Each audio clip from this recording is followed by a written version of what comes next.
ഞാൻ പലപ്പോഴും തമാശയായിട്ട് പറഞ്ഞൊരു കാര്യം ഉണ്ടായിരുന്നു.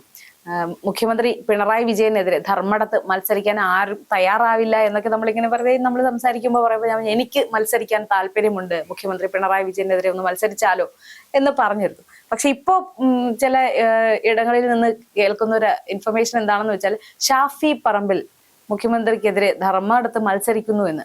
അങ്ങനെയാണെങ്കിൽ പിന്നെ ഞാൻ എന്റെ ആഗ്രഹം അങ്ങ് ഉപേക്ഷിക്കുക. പറയില്ല, ഒരു കാട്ടിൽ ഒരു സിംഹം മതി എന്ന് പറയുന്ന പോലെ എന്തായാലും ഞാൻ എന്റെ ആഗ്രഹം ഉപേക്ഷിച്ചു. ഇങ്ങനെ കേൾക്കുന്നു ഷാഫി പറമ്പിൽ ധർമ്മടത്ത് മത്സരിക്കാൻ വരുന്നു. അതിലെന്തെങ്കിലും വാസ്തവമുണ്ടോ? അല്ല, പാർട്ടി ഇതുവരെയും ഔദ്യോഗികമായി ഷാഫി പറമ്പിൽ ധർമ്മടത്ത് മത്സരിക്കുന്നു എന്ന് പറഞ്ഞിട്ടില്ല. ഈ പറയുന്നത് പോലെ സോഷ്യൽ മീഡിയ ആണ് ഷാഫി ധർമ്മടത്തെ സ്ഥാനാർത്ഥിയായി പ്രഖ്യാപിച്ചത്.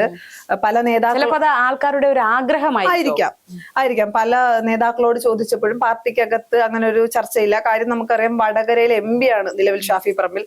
അപ്പൊ ഷാഫി പറമ്പിലിനെ മറ്റൊരു സ്ഥലത്ത് കാര്യം MP മാർ മത്സരിക്കണോ എന്നുള്ളത് പോലും കോൺഗ്രസ് ഇതുവരെയും പൂർണ്ണമായി അല്ലെങ്കിൽ UDF ഒരു തീരുമാനം എടുത്തിട്ടില്ല. ആ ഒരു സാഹചര്യത്തിൽ ധർമ്മടത്ത് ഷാഫി മത്സരിക്കുമോ എന്നുള്ളതൊരു ചോദ്യമാണ്. മറിച്ച് ഇനി മത്സരിക്കുകയാണെങ്കിൽ എന്നൊരു സാധ്യത നമുക്ക് നോക്കാമല്ലോ. മത്സരിക്കുകയാണെങ്കിൽ പലരും പലതാണ് പറയുന്നത്. ചിലർ പറയുന്നുണ്ട്, അല്ലെങ്കിൽ ഒരു വിഭാഗം പറയുന്നു പിണറായി വിജയനെ തോൽപ്പിക്കാൻ ഷാഫി പറമ്പിലിനാകില്ല എന്ന് പറയുന്നുണ്ട്. മറുവശത്ത് ഷാഫിയാണ് ധർമ്മടത്തെങ്കിൽ പിണറായി വിജയൻ മുട്ടുമടക്കും എന്ന് പറയുന്നവരുണ്ട്. അതിന് ഒരുപാട് കാരണങ്ങളുണ്ട്. ഷാഫി പറമ്പിൽ എന്ന് പറയുന്നത് നിലവിൽ കേരള രാഷ്ട്രീയത്തിലെ ഒരു ക്രൗഡ് പുള്ളറാണ്.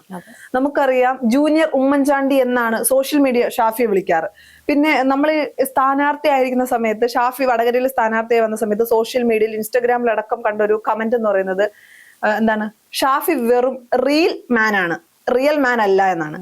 ശൈലജ ടീച്ചറെ ജയിക്കൂ, ഷാഫി വെറുതെ ഈ സോഷ്യൽ മീഡിയയിൽ കുറെ പോസ്റ്റുകൾ ഇടുന്നു, വീഡിയോ ഇടുന്നു, അതിനപ്പുറം ഷാഫിക്ക് വടകരയിൽ വിജയമുണ്ടാകില്ല, പാലക്കാട് MLA ആയി തന്നെ തുടരേണ്ടി വരും എന്ന് പറയുന്ന സാഹചര്യത്തിലാണ് ഷാഫി വടകരയിൽ വിജയിക്കുന്നത്. അതും നല്ല ഭൂരിപക്ഷത്തിൽ. നമുക്കറിയാം, ഒരു സർപ്രൈസ് എൻട്രി ആയിരുന്നു ഷാഫിയുടേത്. കാര്യം കേരളത്തിൽ ആരും അങ്ങനെ അധികം ചിന്തിച്ചിരുന്നില്ല. കാര്യം വടകര എന്ന് പറയുന്നത് ആ സമയത്ത് മുരളീധരന്റെ സിറ്റിംഗ് MP മുരളീധരനായിരുന്നു. മുരളീധരൻ തന്നെ ആയിരിക്കും നിൽക്കും എന്ന് പറയുന്നുണ്ട്. ആ സമയത്ത് വളരെ പെട്ടെന്നാണ് ഒരു യോഗം കഴിയുമ്പോൾ പറയുന്നത് ഷാഫി പറമ്പിലാണ് വടകര മത്സരിക്കുക, തൃശ്ശൂരേക്ക് മുരളീധരൻ മാറുന്നു എന്ന് പറയുന്നു. അപ്പൊ അതിനു മുന്നേ, ഷാഫിയെ പ്രഖ്യാപിക്കുന്നതിന് മുന്നേ തന്നെ KK ശൈലജയാണ് ഇടതുപക്ഷത്തിന്റെ സ്ഥാനാർത്ഥി എന്ന് പറഞ്ഞിട്ടുണ്ടായിരുന്നു.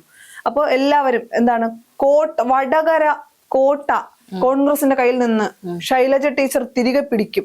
കാര്യം നമുക്കറിയാം, കഴിഞ്ഞ ഒന്നാം പിണറായി സർക്കാരിന് ശേഷം രണ്ടാം പിണറായി സർക്കാർ അധികാരത്തിലെത്തുമ്പോൾ മുഖ്യമന്ത്രി സ്ഥാനത്തേക്ക് പോലും LDF ഒരു പരിധിവരെ അല്ലെങ്കിൽ ഉയർത്തിക്കാട്ടാൻ ശ്രമിച്ച ഒരു പേരായിരുന്നു KK ശൈലജ എന്ന് പറയുന്നത്.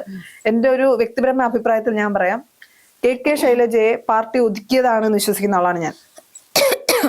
രണ്ടാം പിണറായി സർക്കാരിന്റെ മന്ത്രിസഭയിൽ പോലും KK ശൈലജ എന്ന MLAക്ക് മന്ത്രിസ്ഥാനം നൽകിയില്ല. മുഖ്യമന്ത്രി മാറിയില്ലല്ലോ. അങ്ങനെ വേണമെങ്കിൽ, കാര്യം ആരോഗ്യ രംഗത്ത് നിൽക്കുമ്പോൾ ഏറ്റവും നല്ല മന്ത്രി എന്നൊക്കെ അവർ തന്നെ ഇവരുടെ ടീച്ചറമ്മ ഉയർത്തിക്കാട്ടിയിട്ട്. പക്ഷെ ഇപ്പം വളരെയധികം ട്രോളുകൾ വരുന്നുണ്ട്. അമേരിക്കയിൽ നിന്ന് പോലും ഇവിടെ നിന്ന് മാസ്ക് വാങ്ങിക്കാൻ ഓർഡർ ഉണ്ടായിരുന്നു, ഫോൺ വന്നു എന്നൊക്കെ പറയുന്നതിനെല്ലാം. പിന്നെ അത് കഴിഞ്ഞിട്ട് ഇപ്പോഴും ഈ അടുത്തും ചില കാര്യങ്ങൾ KK ശൈലജ പറഞ്ഞതെല്ലാം വളരെ ട്രോളുകളായി ഇവിടെ പ്രചരിക്കുന്നുണ്ട്. പക്ഷെ ആ സമയത്ത് ചേച്ചി ആലോചിച്ചു, ഒന്നാം പിണറായി സർക്കാരിന്റെ സമയത്ത് ഈ പറയുന്ന പോലെ ആരോഗ്യരംഗം മാറ്റിയത് ഇവർ ഏറ്റവും കൂടുതൽ, അല്ലെങ്കിൽ കേരളത്തിൽ എല്ലാവരും അന്ന് ശൈലജ ടീച്ചർ അംഗീകരിച്ചു, KK ശൈലജ സൂപ്പർ ആണ് എന്നൊക്കെ സോഷ്യൽ മീഡിയയിൽ വളരെ ചർച്ച നടന്നിരുന്നു. അതിനുശേഷമാണ് രണ്ടാം പിണറായി സർക്കാരിന്റെ സമയത്ത് വെറും MLA ആക്കി ഇരുത്തി. അതിനുശേഷം നടന്ന ലോക്സഭാ തെരഞ്ഞെടുപ്പിൽ വടകര സ്ഥാനാർത്ഥിയാക്കി. അപ്പൊ ഞാൻ മനസ്സിലാക്കിയ ഒരു കാര്യം എന്ന് പറയുന്നത് രണ്ടുണ്ടായിരുന്നു ഉദ്ദേശം. ഒന്നെന്ന് പറയുന്നത്, ജയിച്ചു കഴിഞ്ഞാൽ ഇവർ MP എന്ന നിലയിൽ ഒതുങ്ങും, സംസ്ഥാന രാഷ്ട്രീയത്തിൽ പിന്നെ അധികം റോളില്ല. അപ്പൊ ആ ഒരു അവർക്കൊരു പവർ ഉണ്ടെങ്കിൽ അതവിടെ കഴിഞ്ഞു. മറിച്ച് തോറ്റാൽ ഇവർ വലിയ സംഭവമൊന്നും അല്ല എന്ന് വരുത്തി തീർക്കാം. ഏത് വിധേനയായാലും ഇവരെ ഒതുക്കുക എന്നതായിരുന്നു, ഒതുക്കിയതാണെന്നാണ് ഞാൻ വിശ്വസിക്കുന്നത്. എനിക്ക് മനസ്സിലായതും അങ്ങനെ. എനിക്ക് KK ശൈലജ ആരോഗ്യ വകുപ്പ് മന്ത്രിയായിരുന്നപ്പോൾ എനിക്ക് ഏറ്റവും ഇഷ്ടപ്പെട്ട ഒരു കാര്യം, തിരുവനന്തപുരം ജനറൽ ഹോസ്പിറ്റലിൽ സഡൻ വിസിറ്റ് നടത്തി അവിടെ ക്ലീനിങ് പെട്ടെന്ന് നടപടിയെടുത്തൊരു സംഭവം ഇടയ്ക്കിടയ്ക്ക് പോയി അങ്ങനെ ചെയ്യുമായിരുന്നു. അതെനിക്ക് വളരെയധികം ഇഷ്ടപ്പെട്ട ഒരു കാര്യമായിരുന്നു. പിന്നെ ബാക്കി പൊളിറ്റിക്സിലേക്ക് വരാം. അപ്പൊ ആ സമയത്ത് ഞാൻ പറഞ്ഞില്ലേ, ആരോഗ്യ മേഖലയിൽ വലിയ മാറ്റങ്ങൾ കൊണ്ടുവന്നു എന്നൊക്കെ പറഞ്ഞ ഇവരെ ഒതുക്കിയതാണ്. വടകരയിൽ പോയി നമ്മൾ കണ്ടതാണ്. വടകരയിൽ ഷാഫിയെ കാത്തു നിന്ന ജനങ്ങൾക്ക് കൈയും കണക്കും ഉണ്ടായിരുന്നില്ല. രാത്രി പോലും ഷാഫിയെ കാത്തു നിൽക്കുന്നു. ഷാഫി പറമ്പിലിന് വേണ്ടിയിട്ട് വയസ്സായ ആളുകളും കുട്ടികളും ഒക്കെ ഷാഫിയെ കാണാൻ നിൽക്കുന്നു. അപ്പോൾ ഷാഫി എന്ന് പറയുന്നത് ഒരു ക്രൗഡ് പുള്ളർ തന്നെയാണ്. അതിപ്പോ യാതൊരു തർക്കവുമില്ല. ഇനി ധർമ്മടത്ത് ഷാഫി മത്സരിക്കാനുള്ള സാധ്യത വളരെ കുറവാണ്. ധർമ്മടത്ത് മത്സരിച്ചാൽ പോലും എന്താണ്, ഒരിക്കലും പിണറായി വിജയൻ തന്നെ ജയിച്ചു എന്നിരിക്കട്ടെ, എന്നാൽ പോലും വളരെ ചെറിയ വോട്ടിന്റെ മാർജിൻ ആയിരിക്കും. കാര്യം കെ സുധാകരൻ കണ്ണൂരിൽ MP ഇലക്ഷൻ നിൽക്കുമ്പോ അല്ലെങ്കിൽ ലോക്സഭാ തെരഞ്ഞെടുപ്പ് നിൽക്കുമ്പോ ധർമ്മടത്ത് 22 വോട്ട് അധികം കിട്ടിയിട്ടുണ്ട്. അപ്പൊ നിലവിലെ സാഹചര്യത്തിൽ തദ്ദേശ സ്വയംഭരണ സ്ഥാപനങ്ങളിലേക്ക് നടന്ന തെരഞ്ഞെടുപ്പിന്റെ ഫലം പോലും കോട്ടക്കൊത്തളങ്ങൾ എന്ന് പറഞ്ഞ് CPM അല്ലെങ്കിൽ LDF എന്താണ് ആഘോഷിച്ചിരുന്ന എന്താണ് ഇതുവരെയും LDFന് നഷ്ടപ്പെടാത്ത കോട്ടകളൊക്കെ ഉണ്ടായിരുന്നു. ഈ ഞങ്ങളുടെ അവിടെ എന്നെ തിരുവനന്തപുരത്ത് എടുത്താൽ തന്നെ തിരുവനന്തപുരം കോർപ്പറേഷൻ, കൊല്ലം കോർപ്പറേഷൻ, ജില്ലാ പഞ്ചായത്തുകൾ പലതും എന്താണ് ജില്ലാ പഞ്ചായത്ത് ആയ കാലം മുതൽ LDFന്റെ കയ്യിൽ മാത്രം ഇരുന്ന സീറ്റുകൾ പോലെ UDFന് കിട്ടിയിട്ടുണ്ട്. പിന്നെ ഷാഫി എന്ന് പറയുന്നത് എന്തൊക്കെ പറഞ്ഞാലും ഒരു ക്രൗഡ് പുള്ളർ ആണ്. ജൂനിയർ ഉമ്മൻചാണ്ടിയാണ്. സ്ക്രീൻഷോട്ട് അത് ഈ ഷാഫിക്കെതിരെയാണ് അവർ അത് ഉപയോഗിച്ചതെങ്കിലും പക്ഷെ അത് അവർക്ക് തിരിച്ചടിയായി തന്നെ വന്നു. പിന്നെ ഷാഫി ചേച്ചി ശ്രദ്ധിച്ചാൽ മതി, വലിയ ആരോപണത്തിലേക്ക് അല്ലെങ്കിൽ ആരോപണപരമായ പ്രസംഗങ്ങളിലേക്ക് പോകാറില്ല.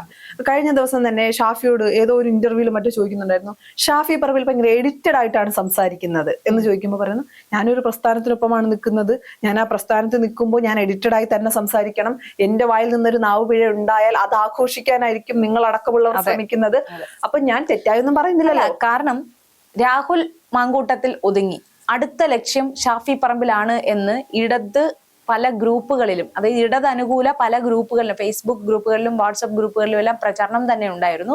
അടുത്ത ലക്ഷ്യം, അടുത്തതായി ഒതുക്കാൻ പോകുന്നത് ഷാഫി പറമ്പിലിനെയാണെന്ന്. കാരണം ഇവിടുത്തെ CPMന് കനത്ത എതിരാളിയായി നിൽക്കുന്ന ശക്തനായ യുവ നേതാവിൽ ഒരാളാണ് ഷാഫി പറമ്പിൽ. അപ്പോ കോൺഗ്രസിന്റെ ഒരു ശക്തി തന്നെ, കോൺഗ്രസിന്റെ സീനിയർ നേതാക്കളെല്ലാം തന്നെ വളരെ ശക്തരായിരുന്നു.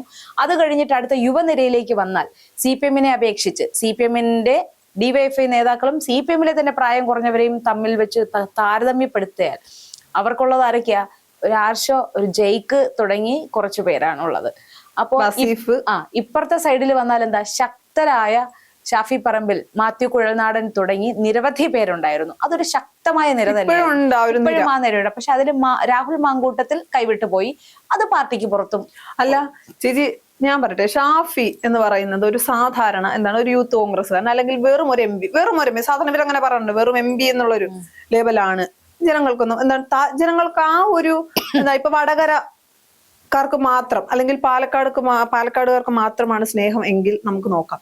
പക്ഷെ ഷാഫി പറമ്പിൽ പോകുന്ന എല്ലായിടത്തും പണ്ട് ഉമ്മൻചാണ്ടിക്ക് കിട്ടിയ ഒരു, അതെ, കേരളത്തിലെ ഏതൊരു മണ്ഡലത്തിൽ പോയാലും ഷാഫിക്ക് ആ ഒരു സ്വീകാര്യത ലഭിക്കുമെന്ന കാര്യത്തിൽ യാതൊരു അല്ല. അത് ഷാഫിക്ക് മാത്രമല്ല, ഇപ്പൊ കോൺഗ്രസിൽ പല യുവ നേതാക്കൾക്കും കിട്ടാറുണ്ട്. രാഹുൽ മാങ്കൂട്ടം ഉണ്ടായിരുന്ന സമയത്ത് രാഹുൽ മാങ്കൂട്ടം അങ്ങനെ തന്നെയായിരുന്നു. അയാളുടെ വ്യക്തിപരമായി അയാൾ എന്തോ ആയിക്കൊള്ളട്ടെ, പക്ഷെ രാഷ്ട്രീയപരമായി നോക്കിയാൽ അയാൾ രാഷ്ട്രീയ എതിരാളികളെ നേരിടുന്ന ഒരു രീതി, അയാള് ശക്തമായ രീതിയിൽ തന്നെയാണ് എതിരാളികളെ നേരിട്ടിരുന്നത്, ചാനൽ ചർച്ചയിൽ ഉൾപ്പെടെ.